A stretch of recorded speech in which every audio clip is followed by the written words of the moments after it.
Espremido o limão, não deitou o sumo.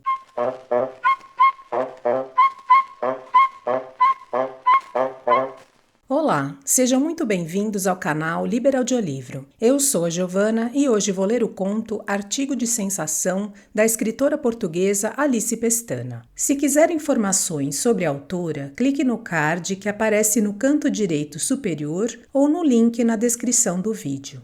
Dê um like se você gosta deste canal, comente, compartilhe e se inscreva. Se quiser contribuir, veja como na descrição do vídeo. Obrigada! Vamos à leitura.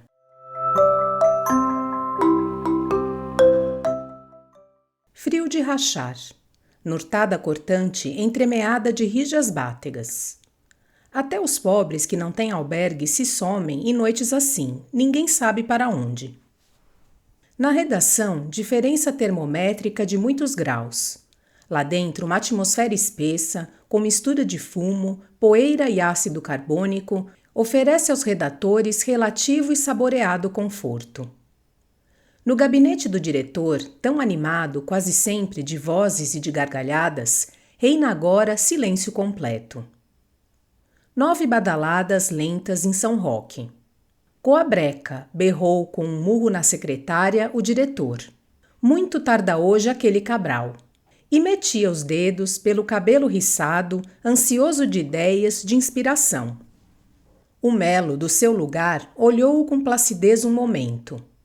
E, sem articular palavra, voltou logo à faina de corrigir granéis que lhe empilhavam a mesa. 2 bons tipos, o diretor e o revedor de provas. A importância ostensiva do Miranda evidenciara-se desde menino, mas subira de ponto notavelmente desde que ele empreendera o jornal, com auxílio de um compadre rico que punha o dinheiro na expectativa de que ele pusesse o talento. Aquilo de ter uma folha onde verdascar à vontade a patifaria social era um regalo que trouxera muita seiva tonificante ao seu estro. Agora, ao menos, o jornal era seu, a crítica era livremente sua. A voz ativa ali era a sua. Uma ambição largos anos afogada. Alto, ossudo, cor de greda.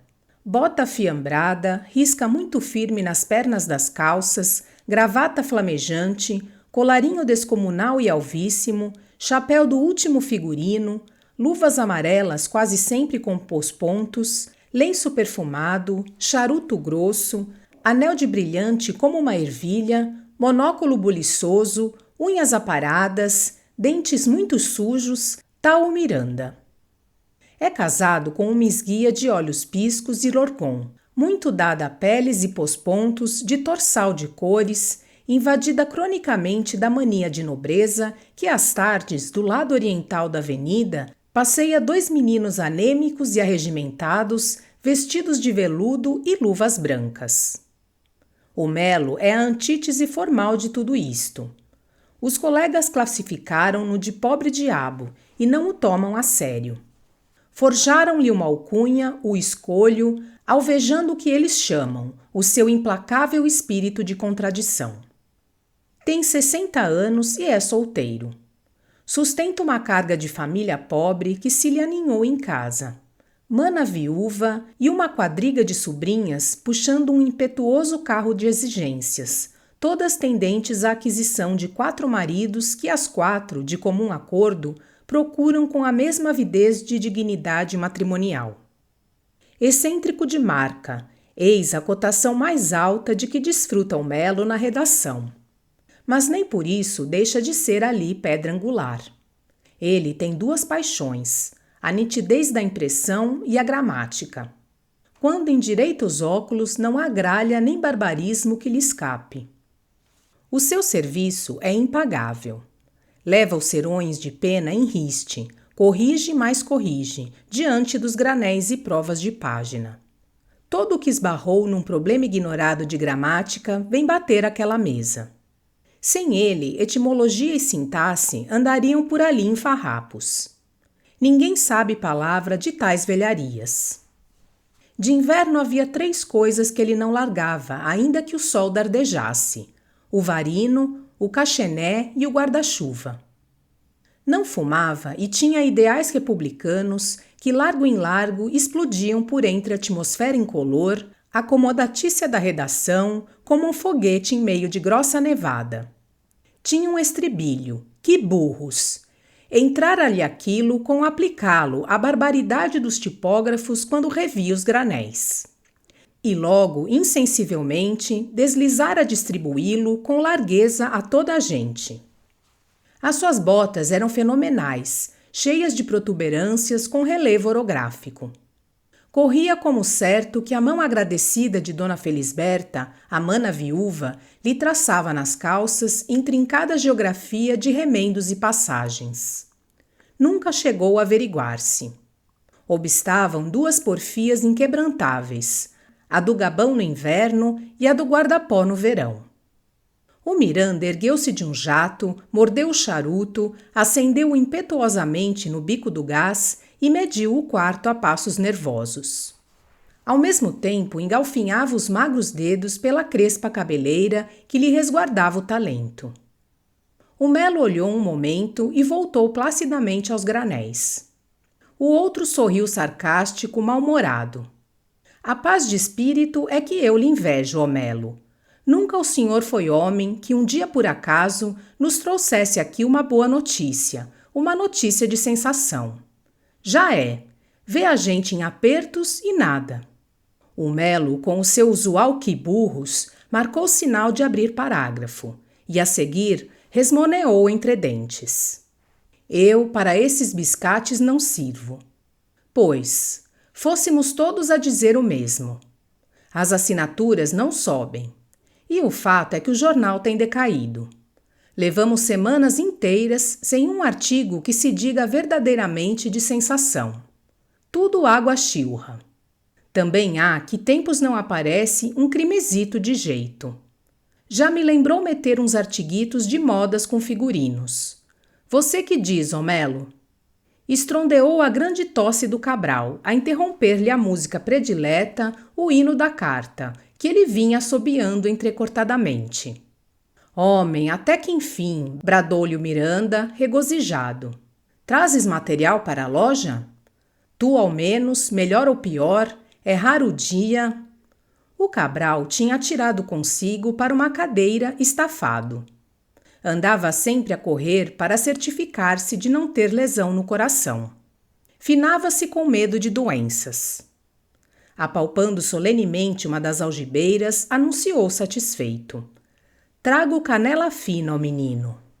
Enquanto ele remexe e rebusca papelitos de que anda atulhado, demos uma vista de olhos ao Cabral. Baixo, gordanchudo, vermelhaço. Chapéu mole que o sebo endureceu um tanto. Calça descaída de proeminentes joelheiras. Olhos injetados. Joanetes salientes. Cabelo desvairado. Gravata escocesa. Bengalão de cana. É evidente que nunca tomou banho.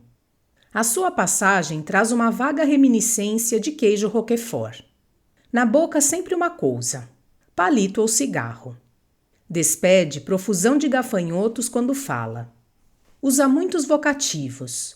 Ó menino, ó homem, ó coiso, ó grande besta, ó minha flor, consoante a intimidade e o estado de alma.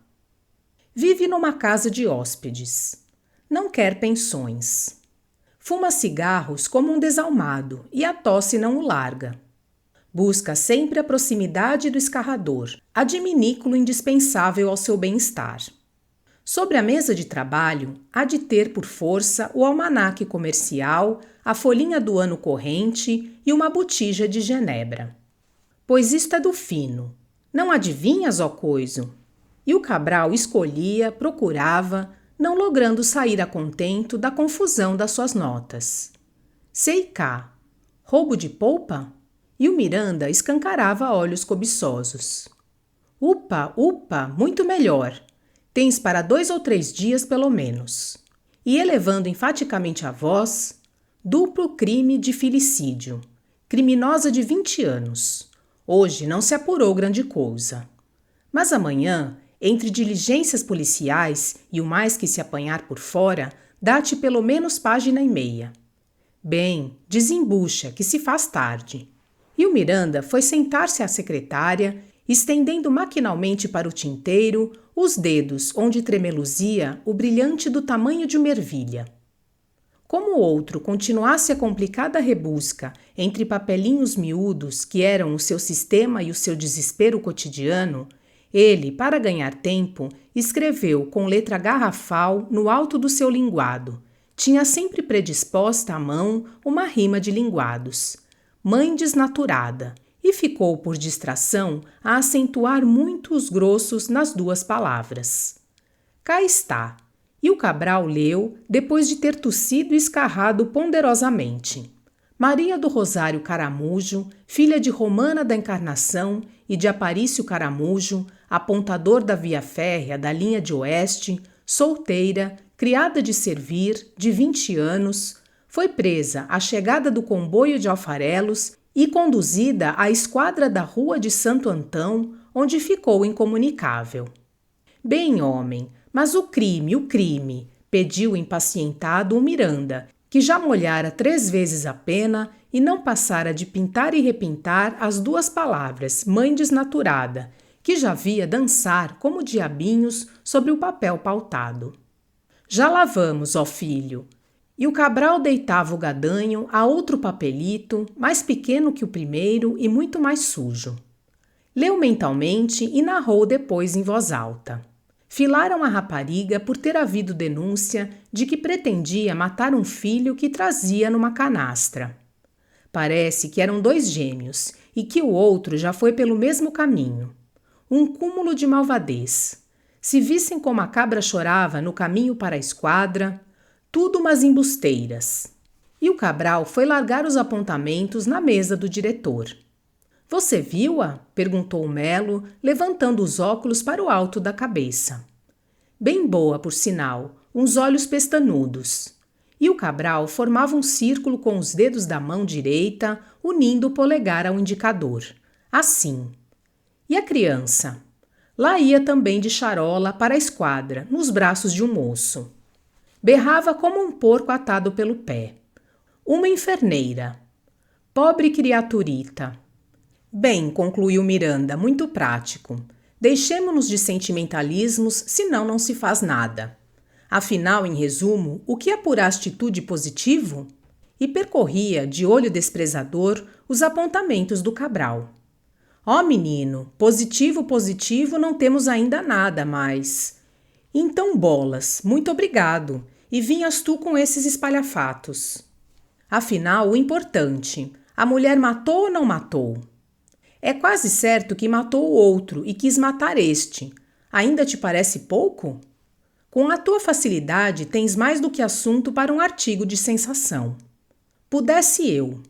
Tu, em todo caso, dás a notícia. Que te importa? Se não é certo, amanhã retifica-se. Ainda aqui tenho outras coisitas para notícias miúdas que te vou deixar. Tenho que ir à Águia Douro. Entrevista? Ó diabo, espera. Volto mais tarde. Com 1000 bombas, espera. Isto faz-se aqui num rufo.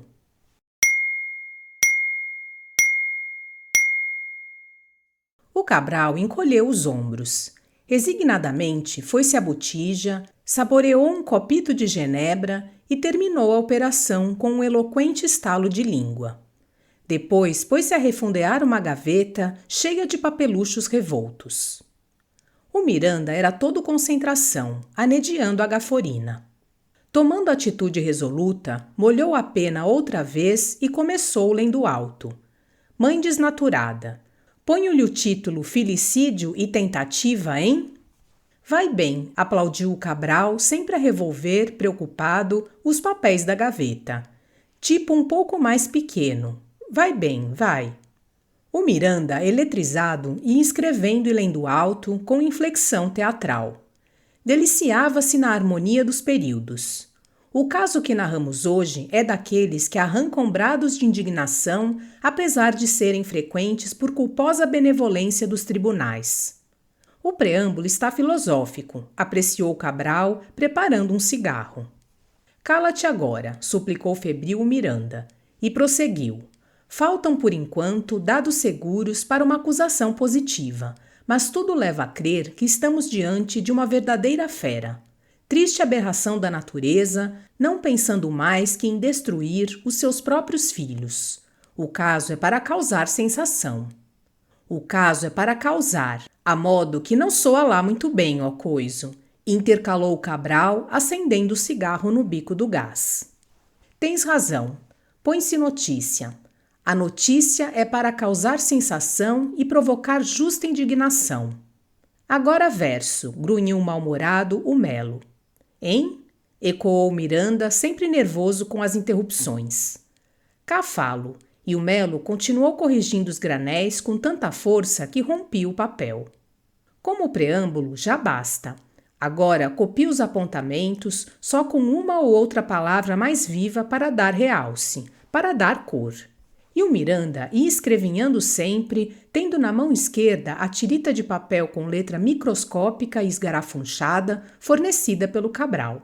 Só os nomes da família enchem 3 linhas. Uma mina. Ele o apelido que diabo é? Estás cada vez com pior letra. Um escândalo. Caramujo, ó filho, explicou Cabral, sem se melindrar com a franqueza. Pois para Caramujo saiu menos mal da casca a tal menina. E a mão sempre escrevinhando febrilmente. Tu disseste que a rapariga chorava, não? Uma Madalena. Na intrugice são todas o mesmo. O Miranda continuou na mesma tessitura. A Maria do Rosário foi filada ao chegar o comboio. Chorava no caminho para a esquadra a infamíssima criatura, talvez pesarosa de não haver realizado o seu feroz intento. Isso, reforçou Cabral, rindo cinicamente. É atiçar-lhe. Aproveita, menino, aproveita. O Zé disse é que gosta. E um tema destes não vem cá todos os dias. O Miranda seguiu sem vacilar, olho no linguado, olho na inscrição jeroglífica do Cabral. É alta, bem parecida. Veste saia azul, chale claro, lenço branco de malha na cabeça. Daremos logo que a obtivermos a fotografia da criminosa. Compreendemos a ansiedade do público por todos os pormenores do monstruoso drama. Foram apreendidas cartas que, se julga, lançarão muita luz sobre o assunto. Parece fora de dúvida que estamos em presença de um crime dos mais extraordinários e revoltantes que nos revela a autora como o maior dos monstros. A justiça que cumpre o seu dever, desafrontando a sociedade, ultrajada nos seus mais lídimos sentimentos. Que tal? Ó aquele, isso está primoroso, elogiou sincero Cabral. Tu tens a bossa do jornalismo. Lá isso não se te pode negar. Sempre tive vocação, isso tive. E o Miranda, compenetrado, esfregava as mãos que a nervosidade periodística arrefecera. Entrou, pedindo licença, com voz sumida, um rapazote de seus 15 anos, com mais granéis para o Melo. Impressionante cara. Muito chupadinho de fome, de insônia, talvez já do vício. Levas isto para compor já, intimou o diretor, estendendo-lhe o artigo sem o reler. Que tomem cuidado nos tipos que vão marcados. Primeira página, no alto. Entendeste? Sim, senhor. O pequeno, ao sair, cruzou-se com o Lúcio Mascarenhas. Boas noites, meus senhores. Aqui sim, aqui pode-se estar. Não entra cá o frio. Adeus, Lúcio. Adeus, ó menino. Viva! Trazes alguma coisa para o jornal? Noticiazinha de sensação, hein? Qual? Julguei. Afinal, 2 caracóis. Um suposto filicídio. Só as voltas que eu dei por causa dessa porcaria. Tinha-me cheirado a coisa gorda. Interessava-me. O caso da rapariga de Alfarelos? Perguntou Cabral, escarvando um ouvido com o dedo mínimo e arreganhando os olhos de espanto. Sim, esse. Espremido limão, não deitou sumo. Ó aquele, essa agora é de cabo de esquadra. Uma pantera que matou um filho e quis matar outro. Ainda mais sumo. Mas está provado que a mulherzinha não matou nem quis matar coisa nenhuma.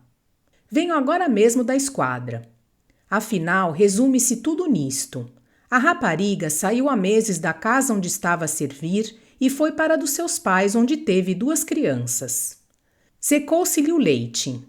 Veio a Lisboa e largou numa escada um dos filhos que foi recolhido na misericórdia. Como a miséria acho que era muita, vim agora ver se fazia o mesmo ao outro. Ora, a mulher pode ser, e é naturalmente, uma desavergonhada, mas isto tudo, tomado como matéria jornalística, como matéria sensacional, é uma desgraça. Não presta absolutamente para nada. Não há mistério. Acabou o interesse. Até se apura quem é o presumido pai das crianças. Mas, como isso não vem para o caso... Que burros, grunhiu o Melo, que havia momentos deixara de corrigir e parecia meditar, com os dedos encravilhados no queixo. O Lúcio olhou sobressaltado, o Miranda retorceu mais o bigode para encobrir o riso e o Cabral infundiu mais um copito de genebra. Você perdoe, ó Lúcio, disse enfim o Melo, saindo claramente da habitual tranquilidade. Que o nome do patife não vem para o caso? Pois esse é que devia vir sempre na frente. Melhor que pespegar para aí a parentela da pobre mulher com todos os F's e R's. Não, homem, não. Isso é muito diferente. E o Lúcio sorria malicioso aos outros 2, querendo dizer: cá está o escolho de volta comigo. Deixá-lo, coitado. O Melo deu fé do sorriso e espevitou-se. Erguendo os óculos ao alto da cabeça, os senhores, verdade, de mão na consciência, consideram essa rapariga uma grande criminosa? Risota geral. Olha o Melo a defender infanticídios. Ai, que pagode! Homem, essa agora, com a sua seriedade. Você dormiu mal esta noite, ó Melo, por mais que me digam. Mas com 1 milhão de demônios, e o Melo descarregou 2 murros enormes na mesa. Que queriam os senhores que a rapariga fizesse? Sim, que queriam? Ora essa, que trabalhasse, que ganhasse para os filhos. E quanto ganha uma mulher ainda que se esfalfe? Os senhores sabem como se paga o trabalho das mulheres neste país?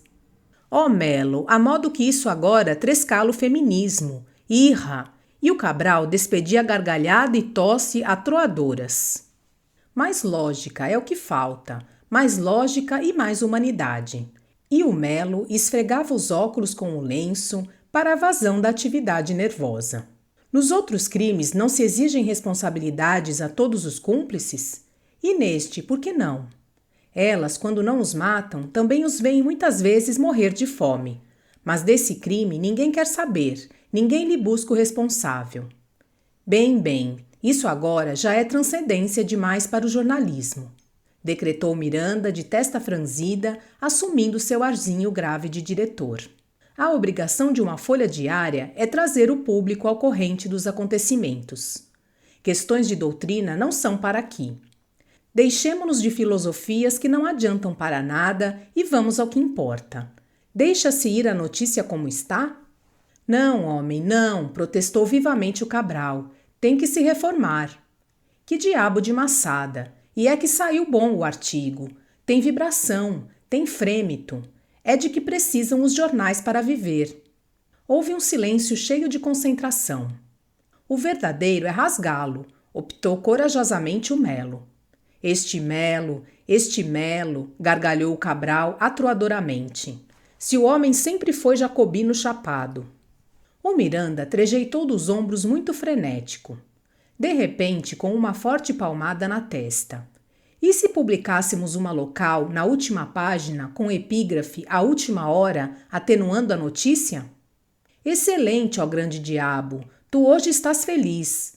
E o Cabral expandia a satisfação, rolhando bem a botija, que colocou debaixo da mesa porque ia sair.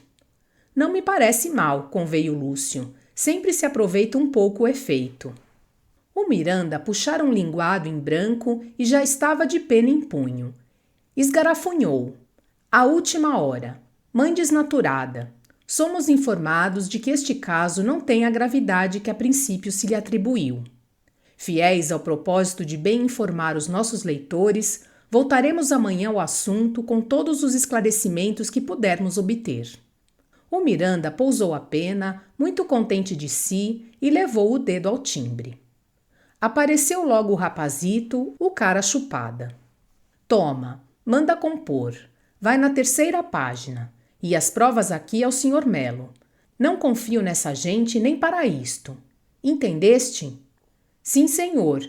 E o rapazito voltou melancólico como tinha entrado, como sempre estava, de dia ou de noite, de semana e ao domingo, no verão, no inverno, no Natal, na Páscoa. O Cabral e o Lúcio já estavam em pé para sair. O Miranda abotoou o sobretudo, pôs com meticuloso cuidado o chapéu, encaixou o monóculo, sacudiu as pernas para desenrugar as calças. Também sais? Perguntou o Lúcio, querendo saber para onde ele ia. Vou um bocado a Duze. E o Miranda calçava com arreganho as luvas amarelas. Ainda tenho que vir fazer a crônica teatral. Acompanho-te. Também lavou um bocado. Adeus, ó Melo. Você não rasgue o artigo, hein? Até já. Adeus. Não sei se logo virei por cá. Ando farto de noitadas. Boa viagem. E quando eles iam todos na escada, o Melo, de braços estendidos, espreguiçando-se com amplo desafogo. Louvado seja Deus! Que burros!